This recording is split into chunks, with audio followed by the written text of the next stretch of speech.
Session with Dr. Farid Holakouee.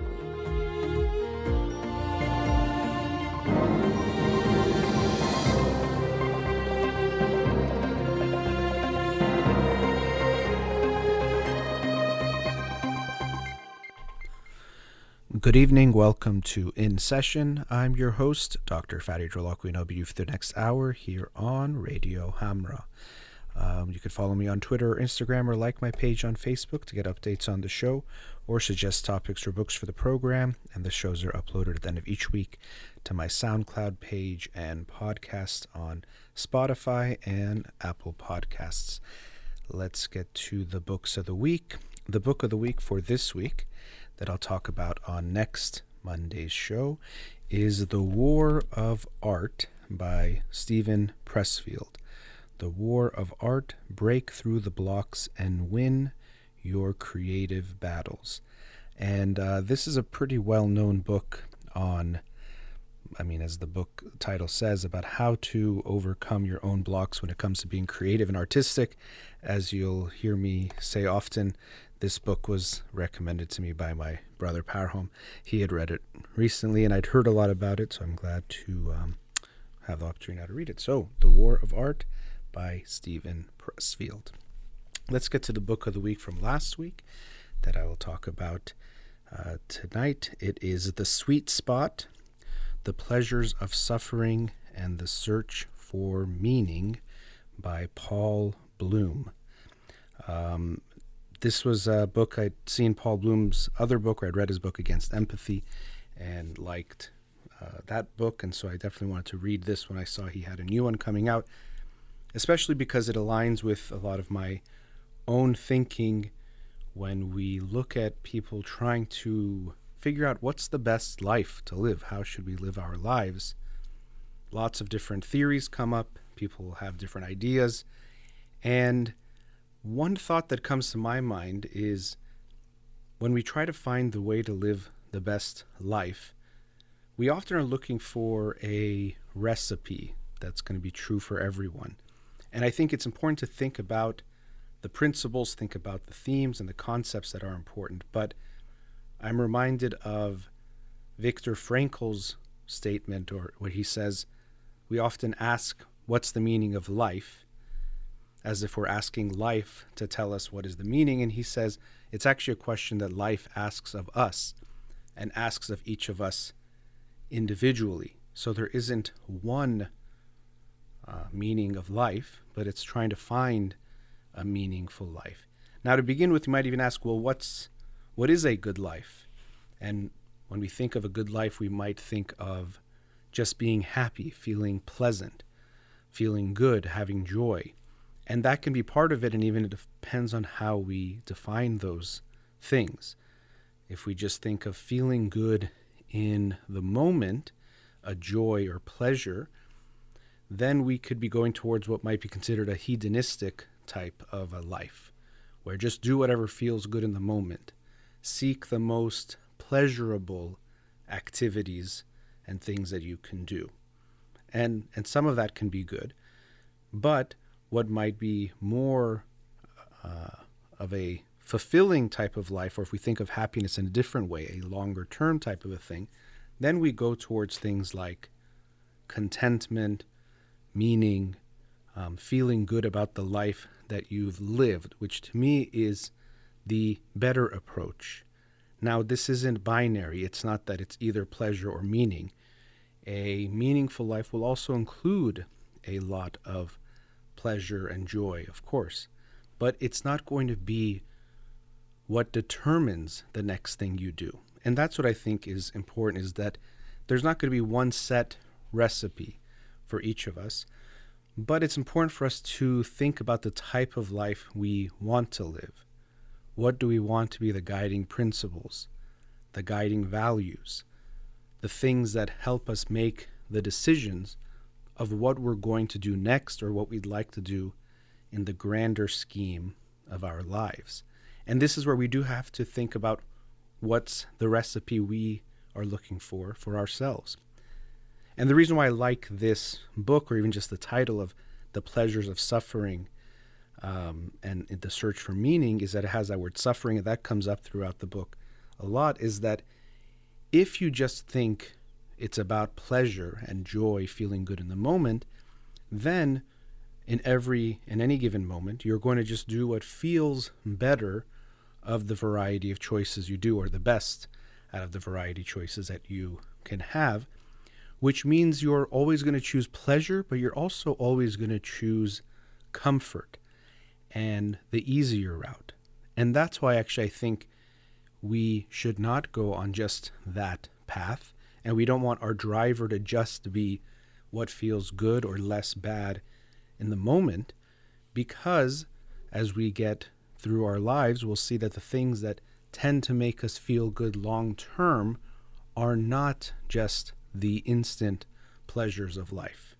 That those aren't the things that will lead to contentment and lead to this long-term feeling of fulfillment. So if we accept that we shouldn't necessarily seek out suffering, because that itself can be an issue I might touch on today.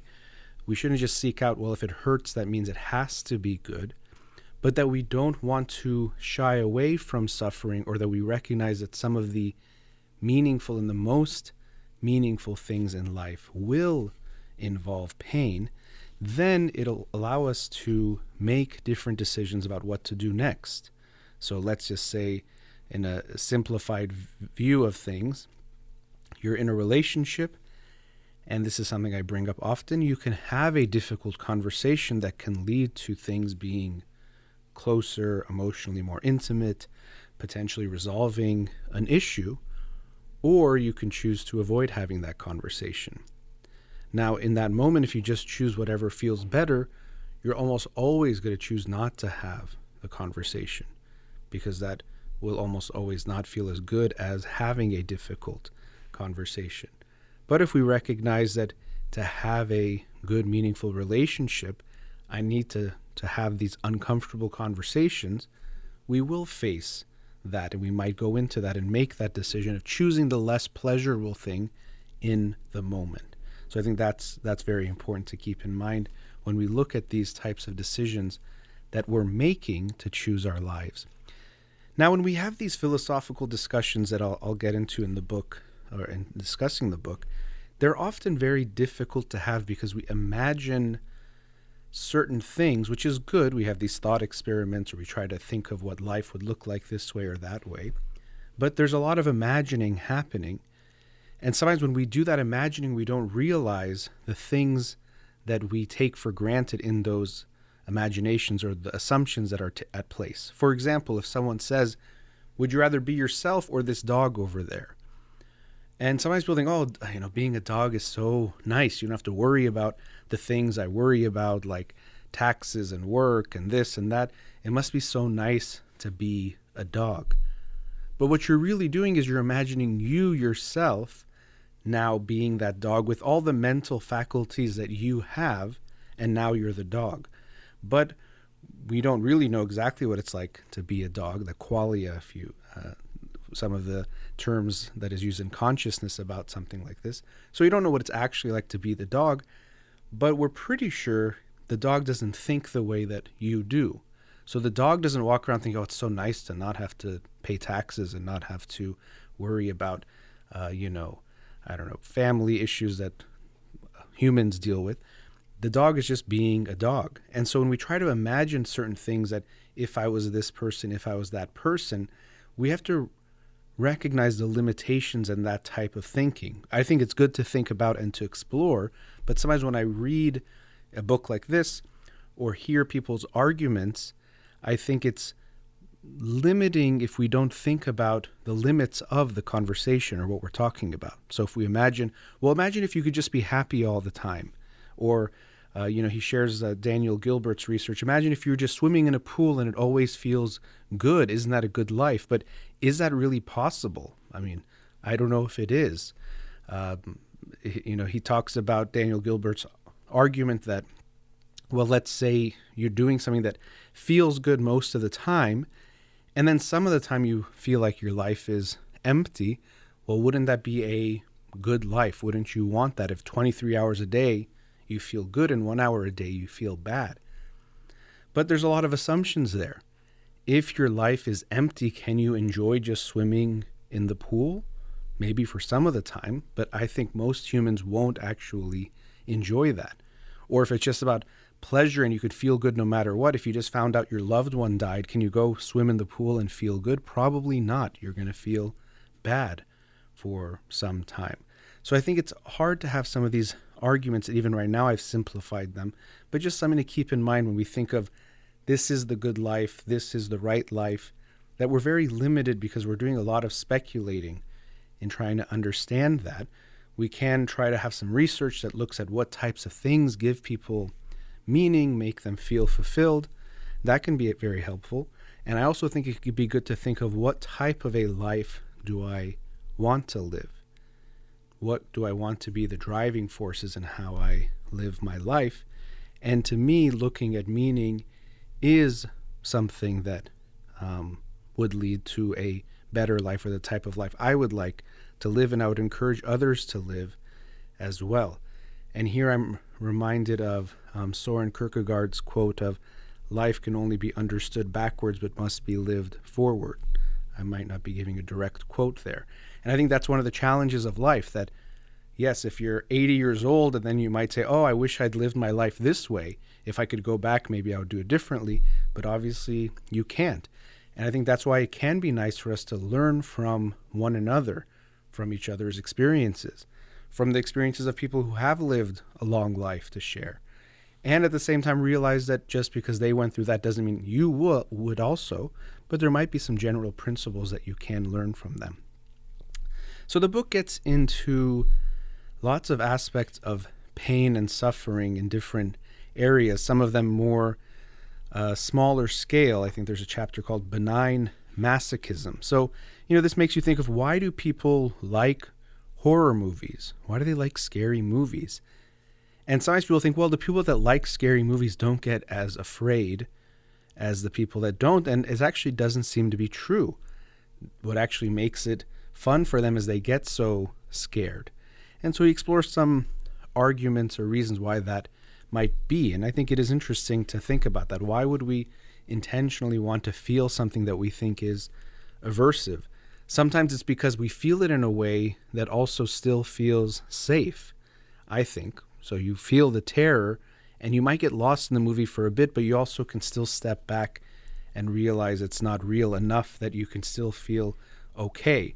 I don't think most people would want to actually be in the horror movie. Even you go to a haunted house, you might really get freaked out, but you still know it's a haunted house and you can leave. So it's not that same feeling of actually being terrified. So why might we enjoy some painful things to go through? Now, another important thing for me in these types of conversations is when we recognize that pain is often part of growth. And so this is something I've talked about a lot when we're looking at our children. When you see them facing pain, and this extends then to ourselves, but really for parenting, we can have much more control over what happens to our children to make these decisions about what they're going to go through. When you see them facing pain, we have to ask, is this a pain that leads to damage or a pain that leads to growth? And so this also fits into the saying that's a very simplified one, that what doesn't kill me makes me stronger, or what doesn't kill you makes you stronger, which I think has some value to think about it that way. But of course, no one thinks that's completely true. So I thought about that a little bit more.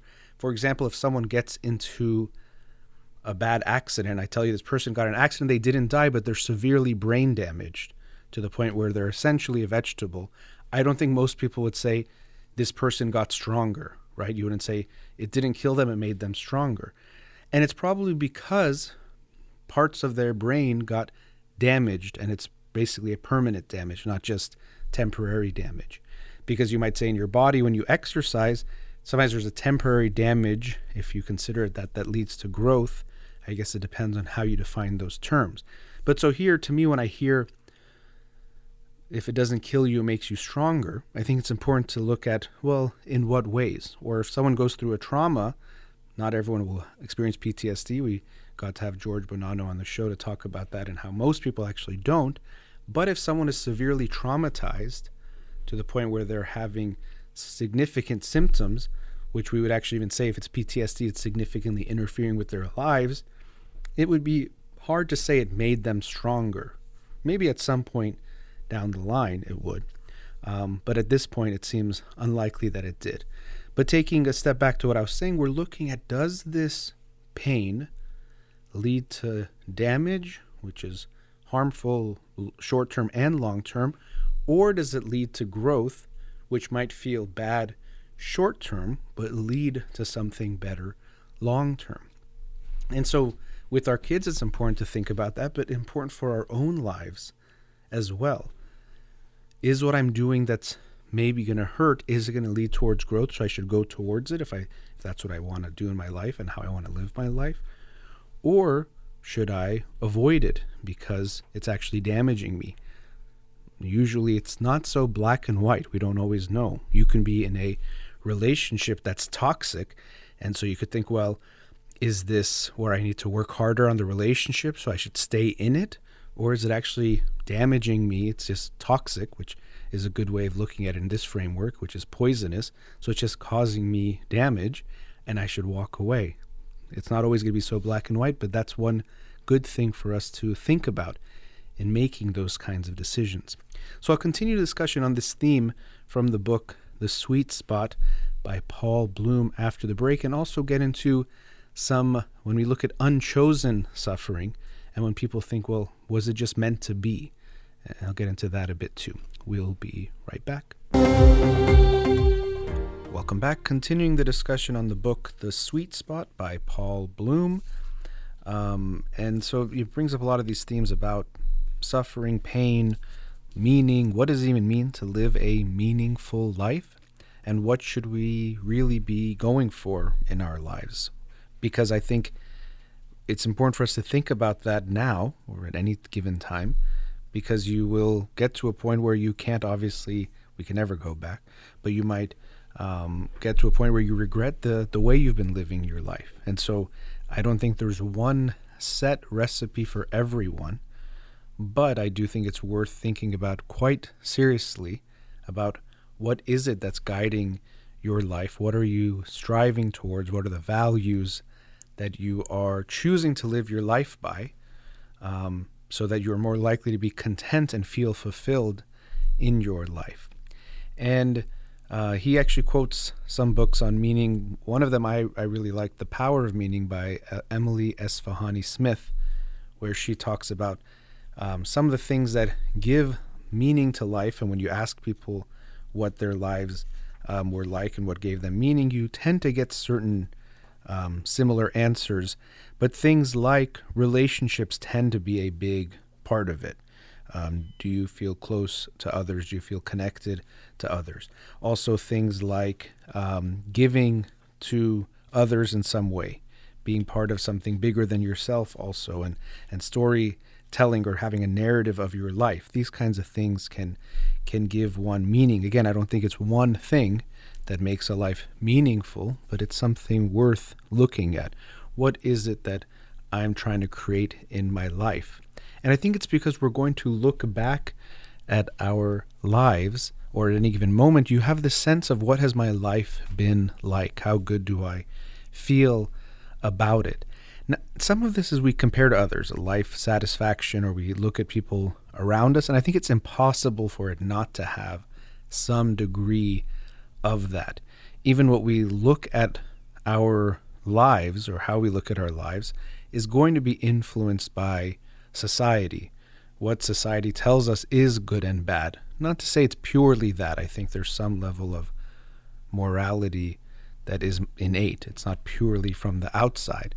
But I think it's impossible for it to not be affected by what we see around us. So if there are some values that people say this is what a good mother or father does, and you have children, of course that's going to impact how you feel about yourself and how fulfilled you feel as a mother or father.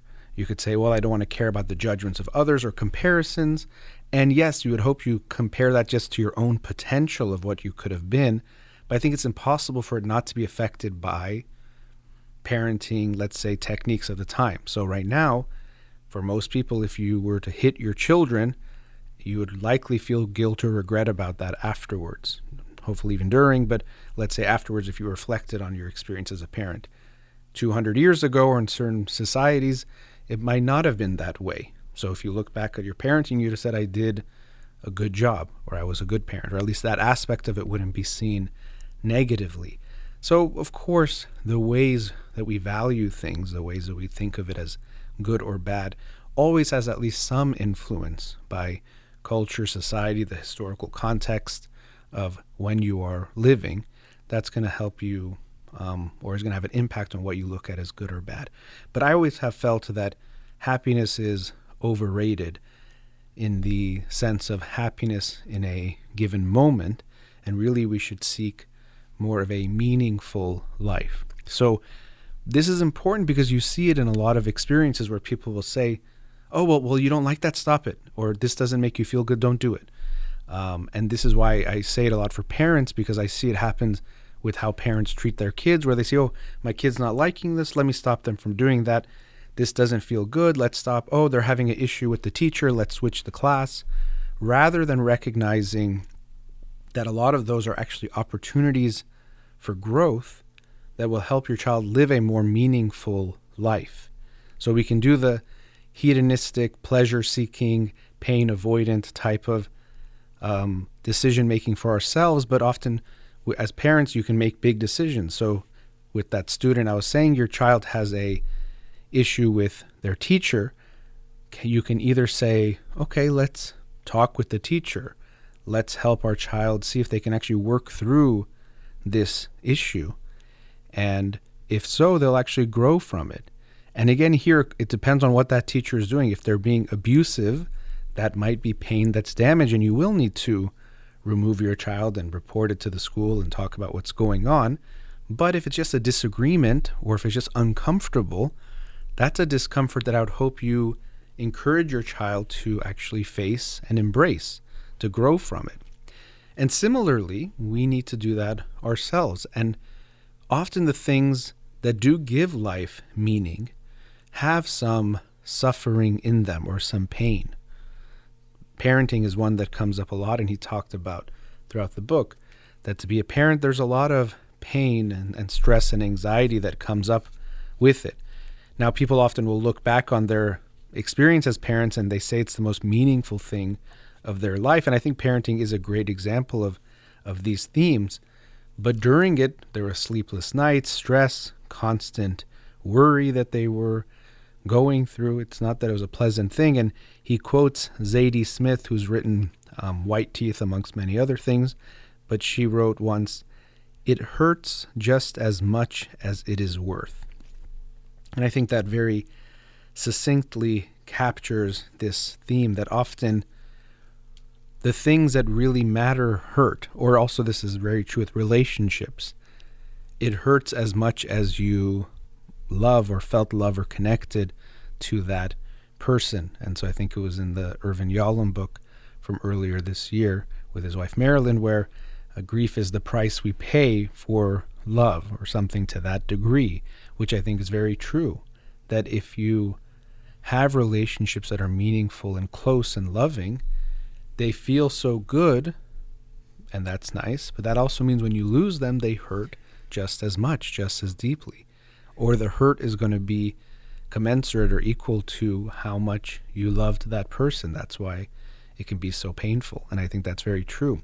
And so when we create relationships, this is going to be a big aspect of it, is that do we go into the different types of pain? One is the pain of potentially losing someone. So if you never get close, there's no pain of loss, or at least it's mitigated or minimized. So that can feel nice, but you also then don't get the meaningful relationships, the close relationships, and what comes with that. Do you want to avoid all conflict?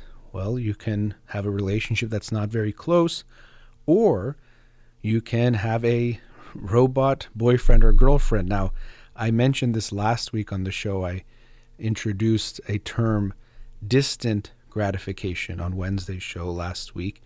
And so it's kind of like instant gratification means what feels good now, but distant gratification, I was using that to describe things that we can kind of enjoy from a distance, so we don't have to risk as much getting hurt. So, for example, a fantasy. Yeah, we can go into that daydream or fantasy and think about things, but it's very safe there because you don't have to actually risk doing anything. And there is a movement towards these things of like virtual partners.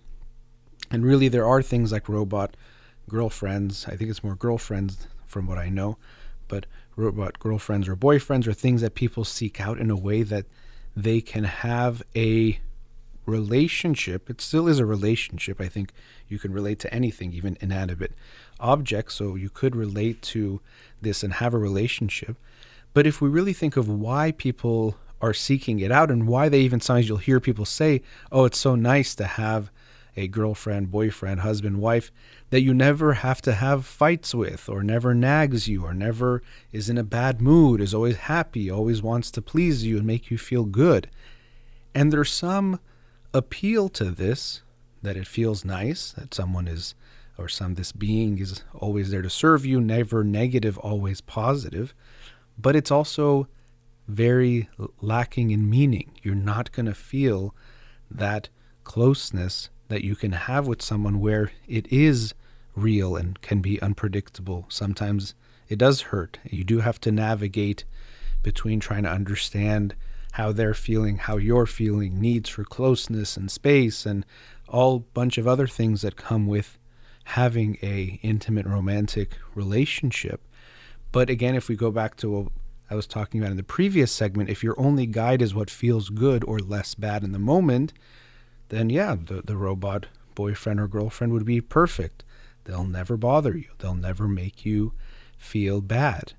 And so we think about what we're trying to create in our lives, and if it is just avoiding pain, then yeah, that would be a good way out. But I think likely if you've been with a robot girlfriend or boyfriend for 50 years, you won't feel this close type of relationship, or as close. To be honest, you can get attached to anything.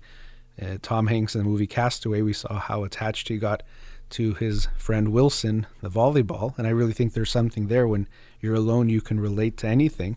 So I think people can get very close and would get attached to their robot boyfriends or girlfriends, but there would be something missing in what they can experience as well. And so in this book, The Sweet Spot, Paul Bloom explores these themes of what it means to suffer, what is pain, why would we seek it out.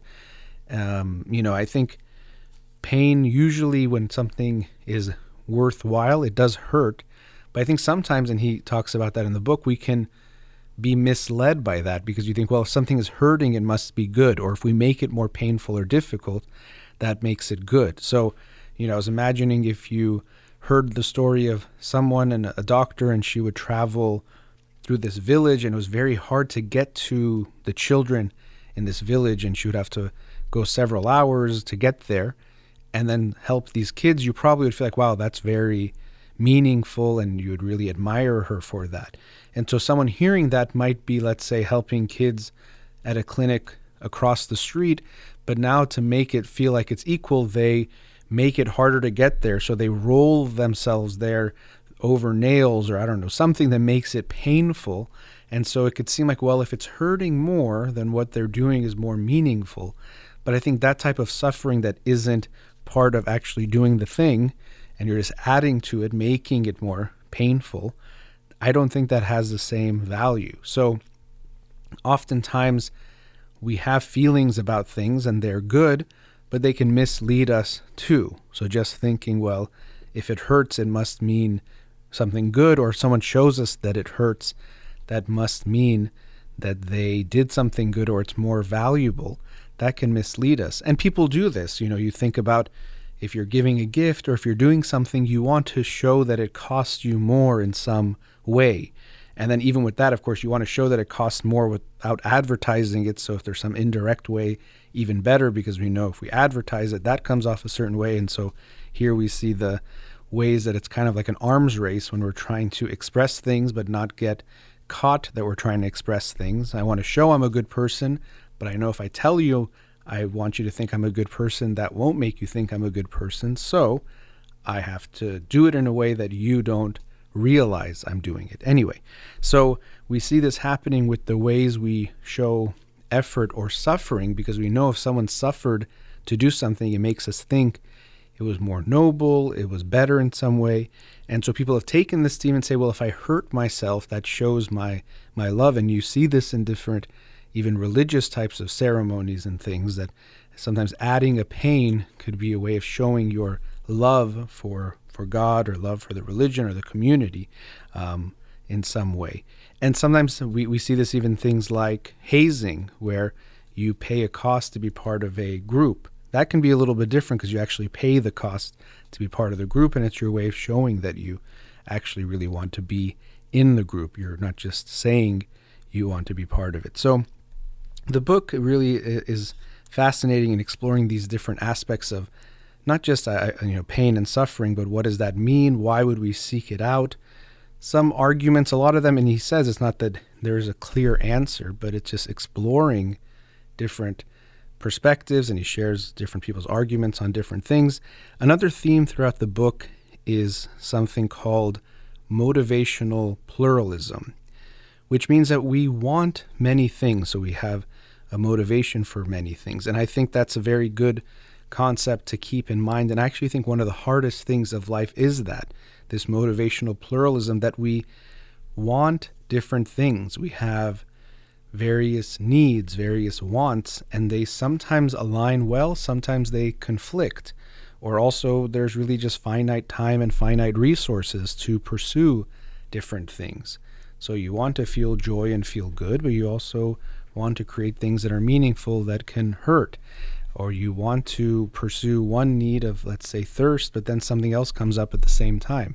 And because of that, we have to find a balance of how to make all of that work. I actually think this is one of the most challenging parts of being human, is balancing all of these different wants, needs, drives into one lifetime. And how do we find that balance?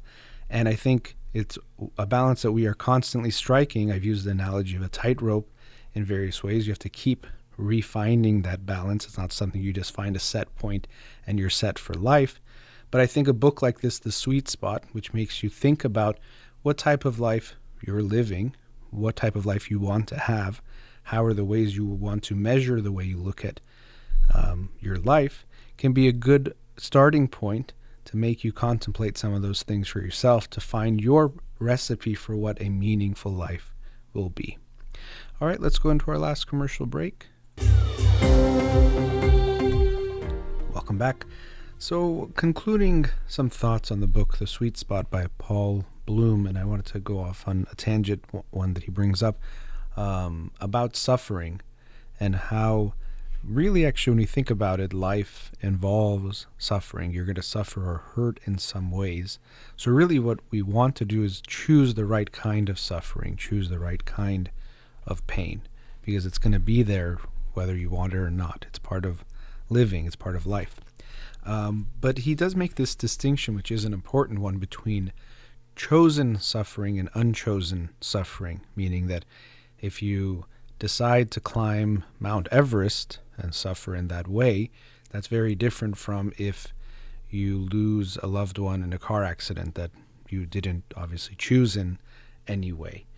And unfortunately, we sometimes try to think of them the same way, or just focusing on this unchosen suffering, we tend to want to make sense of things. We're definitely meaning-making animals, that we want to make sense and make meaning of everything. And so a few biases come into play here. One is, and they're kind of related, one of the status quo bias, meaning that if something is a particular way, we tend to want it. There must be a reason why it's that way. And there's a need for a just world. So we like to believe that life is fair and just. So if something bad happened to someone, they must have either done something bad, they either did something stupid that allowed for them to get hurt in that way, or even in some religions or spiritual types of ways of thinking, they did something bad in a past life. There is some kind of karmic justice there. Something is going on. So we tend to want to believe that things are fair. Now, can someone know for sure in some greater grander scheme, if there was some reason. We can't say for sure, but I think we can understand the bias and see why we would want this to be true, even if really we don't have evidence for it to be the case. Even oftentimes atheists will believe things happen for a reason, or there has to be some reason why this bad thing happened, as in like some bigger reason. And so we'd like to do that because it's more comforting to think that if something bad happened, maybe it was fair. It's easier for us to sit with that rather than, oh, maybe that was just very unfair what happened to that person. That makes me very sad. Also, with the need for a just world, when people are victims of things, that can be scary when you hear a story that, oh, someone got mugged and got badly beaten. And then they say, oh, they were walking at a park or by a park at 10 p.m. And you might quickly go, oh, that's so late. Why would you be walking outside at 10 p.m.? When probably every single one of us has been walking outside later than that. And we didn't think it was justified for us to get a beating because of that. But somehow, to try to make sense of this, to make it seem okay, we jump to this reason for blaming the person that was hurt, because that makes us feel safer. Well, it's not going to happen to me because I won't be stupid. I don't do dumb things, or I don't bring it upon myself, when really we can see that it wasn't any of those things that made that happen. So it's something to be aware of, that we quickly go there. And it actually reminds me of this homeostatic sense of, we just want to have a sense of relief, which kind of relates to this book in a way too. So when we hear something and it makes us feel uneasy, we want to resolve that. So we find out, oh, this bad thing happened. Oh, but it was supposed to happen. They did something wrong. Okay. If we can convince ourselves enough, we feel good now. We don't feel bad. But if I just say, oh, this really horrible thing happened to someone out of no fault of their own, it doesn't sit easy with us. Even as I say it in this hypothetical way, I can feel it. And so part of, I think, living a good life and mental health in general is being able to sit with painful or uncomfortable feelings and not, or at least being able to resist the urge to quickly get rid of them. So you hear something bad happen to someone, it could just be bad. And that could be it, just leaving it at that.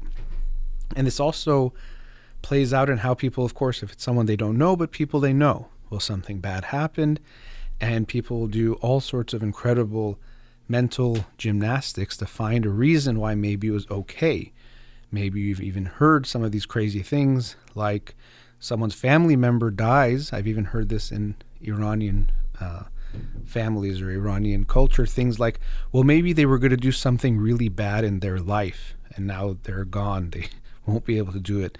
It's laughable how crazy it is and how mean it is. So it's your loved one just died, which is so painful, but also they were going to do something really, really bad, which is also mean. And so now we're all spared that embarrassment or feeling or whatever. The world is spared of that. Or, people say God wanted another angel when someone's child dies, which sounds in a way kind of cute, but I forgot what movie it was. I really remember from the trailer or something that, why do they need my kid? Why couldn't God take some other angel? Or why does God need angels? It sounds kind of sweet, but it can be pretty hurtful to a parent who's just lost a child, where you try to justify their loss or tell them the meaning. Now, people can have meaning they find through their suffering, but it's just like a meaning of life. It's not one you can give to them, prescribe to them. Oh, you should feel good because this is why you're going through this pain. Sometimes when we really trust someone or feel like they're wise, they can give us some insight that might resonate in some way, so that does happen. But in general, don't give yourself so much credit that you're so wise that your reasoning for why someone suffered will give them a good feeling. So resist that urge. Someone is suffering and you try to figure out why it's good that they're suffering, they should be suffering. It's a tough needle to thread, and most of the time they won't be feeling better, and it probably is your own feeling of wanting to make it right in some way. Sometimes things are just painful and don't feel good, or something tragic has happened, and to think you know the meaning, I think, is a little bit lacking in humility. Because I even think of people who have a strong belief in religion, and they'll say, well, if you believe in an omnipotent God who knows everything that's happening and can intervene and do all sorts of things, and then something happens, they say, I know why God did this. And, this was in God's plan for this reason, even not just maybe you can say a general sense. I don't know why things happen, but they happen for a reason. That's, I think, maybe a little bit more, you can defend that a little bit easier, and you leave it in that abstract, but not get down to the specifics. But people, in wanting to feel good about what's going on, they'll say, I know why. This person died so that this, and this. And I really think they're just deluding themselves, because if you really believe in the type of God you believe in, that doesn't really make sense to me. Or maybe you don't realize the kind of God you believe in, because if his, her, it, whatever you call that God's knowledge is so omnipotent and they have all this power to be omnipotent, how could you claim to know in this moment God's plan for that? I think it's almost childish in a way, but we go there because at times we'll do anything to try to help ourselves feel better. We don't like the way it feels. We have to find that meaning or force it out of the situation. Now, another reason I think this can be harmful, this mindset that suffering, if it's happening, there has to be a reason for it, is that when we see systematic types of suffering or groups of people who are suffering, often we can use that same type of logic to make us feel like we don't need to do anything to help. Well, there's people starving, they must have done something. Or people will say things like, the world is just unfair. So, things are unfair. And I really dislike that one a lot. The world is unfair as a reason not to help, because yes, the world is unfair.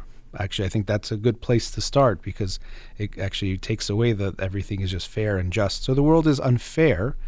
Some people suffer when they don't need to, being born into a certain family, and a book from a few weeks ago with certain genes might make you even different. But the world is unfair. We don't all get the same exact starting point and experiences and all of that. But just because it's unfair doesn't mean we shouldn't strive to make it more fair. We won't make it perfectly fair or just, but it doesn't mean we shouldn't strive towards that. I actually think one of the ways we get meaning in life is to make a more just, fair world, to alleviate the suffering of people, groups of people, individuals. That's one of the things that we can do. And so this mindset that if someone is suffering, even some people, I think, well, maybe that's part of God's plan that they suffer. To me, it misses so much, because we're always just making decisions. So let's imagine right now, if I was chewing on some food and I started to choke, and I was choking, and Amir is here in the studio, and I hope he doesn't mind me using him in this example. But if you're all listening and I'm choking and Amir just sits there and I, die, and you were listening to that, I doubt you would think, well, God maybe wanted him to choke, so Amir didn't need to do anything. Why would he be choking if it wasn't what God wanted? It sounds almost silly and laughable, and we would be upset at anyone that doesn't do something. But to me, that's similar to when we think, well, if someone is starving or going through something bad, they just deserve it, or groups of people deserve it. Why should I do something? Maybe it's part of God's plan. We are constantly acting on the world, making decisions, or not making a decision, or taking inaction on certain things. We're constantly doing something. So to think that here I know I shouldn't do something because that already exists doesn't make sense to me, because we're constantly making choices of what we do. People sometimes think, oh, well, I believe God's going to protect me, but they put on a safety belt when they're driving. I think you should, but I just wonder, what does that mean? If he was going to protect you, why do you need that? If he's so powerful, he should be able to protect you through that as well. But coming back to people who are suffering, I hope that and this theme comes up in different ways, collapse of compassion, things along that line, where we can give up on helping when we think it's too much. But there is a tendency to always try to come back to this calm homeostasis of everything is okay or right or fair. And I actually hope we resist that when you hear about someone suffering, you think that they shouldn't be suffering before you think they should. When you hear about a group of people suffering, you think that's unfair rather than it is fair. and we resist that. And I think to actually be a good human being in this world, we have to sit with those uncomfortable feelings and those painful feelings that we don't live in a fair world, and that's not okay. We should try to make it more fair and more just. The world is not fair, absolutely, but your role and my role is to try to make it as fair as we can. All right, that brings us to the end of tonight's show. A big thank you to Amir, who would save me if I was hurt in some way, I believe. You've been listening to In Session with Dr. Farid Holakouee. Have a wonderful night.